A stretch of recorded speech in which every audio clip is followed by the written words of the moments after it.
रावधान सिंह पर ईडी की रेड पर क्यों खामोश है हुड्डा?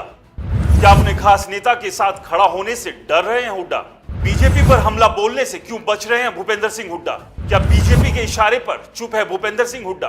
नमस्कार दोस्तों, मेरा नाम है राज के वर्मा और आप देख रहे हैं रिपोर्टर जी। अगर आपने रिपोर्टर जी चैनल को सब्सक्राइब नहीं किया है तो दोस्तों चैनल को सब्सक्राइब करना मत भूलिए। चलिए बात करते हैं हरियाणा की राजनीति और सबसे अहम बात ये जो एक सवाल सबके जहन में आना चाहिए वो ये कि रावधान सिंह के यहाँ रेड होती है, लेकिन सबसे बड़ी बात यह है कि इस रेड को लेकर कांग्रेस का कोई भी नेता किसी भी तरह का कोई बयान नहीं दे रहा। और सबसे बड़ी बात यह कि आखिरकार क्यों भूपेंद्र सिंह हुड्डा इस पूरे मामले को लेकर चुप्पी साधे हुए हैं। उनसे अगर कोई सवाल इस बारे में करता है तो कहीं ना कहीं वो उस सवाल से बचते हुए नजर आते हैं। तो आखिरकार खेल क्या है? क्या जानबूझकर भूपेंद्र सिंह हुड्डा इस पचड़े में नहीं पड़ना चाहते? क्या भूपेंद्र सिंह हुड्डा अपने खासम खास रावधान सिंह का साथ छोड़ बैठे हैं? क्या भूपेंद्र सिंह हुड्डा ने रावधान सिंह को उनकी मुश्किलों के साथ अकेला छोड़ दिया है? या फिर क्या जो भूपेंद्र सिंह हुड्डा पर आरोप लगते हैं वो फिर चाहे कांग्रेस के भीतर के उनके ही सहयोगी हो या फिर बाहर वाले, कि भूपेंद्र सिंह हुड्डा की बीजेपी के साथ कोई अंदरूनी साठगांठ है, जिसका कि लोकसभा चुनाव में भी आरोप भूपेंद्र सिंह हुड्डा पर लगा था और उनके अपने लोगों ने आरोप लगाया था कि भूपेंद्र सिंह हुड्डा बीजेपी को लोकसभा चुनाव में जिताने के लिए कमजोर कैंडिडेट्स को टिकट दिला रहे हैं या उन्हें टिकट दिला चुके हैं। तो क्या इन आरोपों में कहीं कोई सच्चाई है?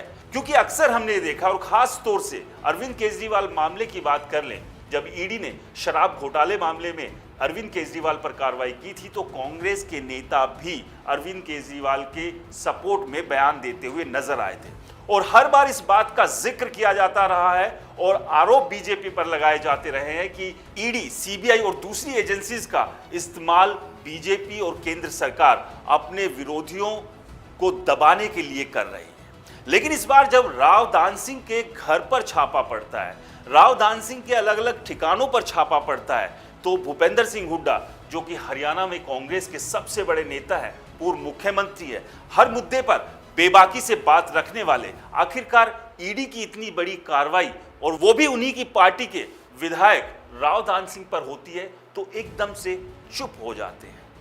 कई बार उनसे पत्रकारों ने पूछा कि ईडी ने रावधान सिंह के ऊपर रेड किए, इसको लेकर आपका क्या कहना है? तो भूपेंद्र सिंह हुड्डा का 2 लाइनर जवाब आता है कि ये पुराना केस है। और उसके बाद जब उनसे पूछा जाता है कि क्या बीजेपी जानबूझकर उनके नेताओं को दबाने की कोशिश कर रही है ईडी के सहारे, तो उस पर दूसरा जवाब आता है कि ईडी अपना काम कर रही है। यानी कि आमतौर पर राजनीतिक दल जब भी कोई इस तरह की कार्रवाई होती है तो सत्ता पक्ष पर उंगली उठाने से नहीं चूकते हैं, लेकिन इस बार भूपेंद्र सिंह हुड्डा न केवल चूक रहे हैं बल्कि चुप भी बैठ गए हैं।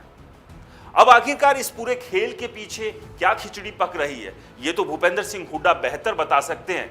और क्या इस पूरी कार्रवाई के बीच उन्हें लग रहा है कि रावधान सिंह का इसमें दोष है और इसलिए वो दोषी के साथ खड़ा होना नहीं चाहते? आपकी क्या राय है? हमें कमेंट्स कर जरूर बताएं। रिपोर्टर जी चैनल को सब्सक्राइब नहीं किया है तो चैनल को सब्सक्राइब करना ना भूलें, क्योंकि हम हैं हरियाणा की आवाज।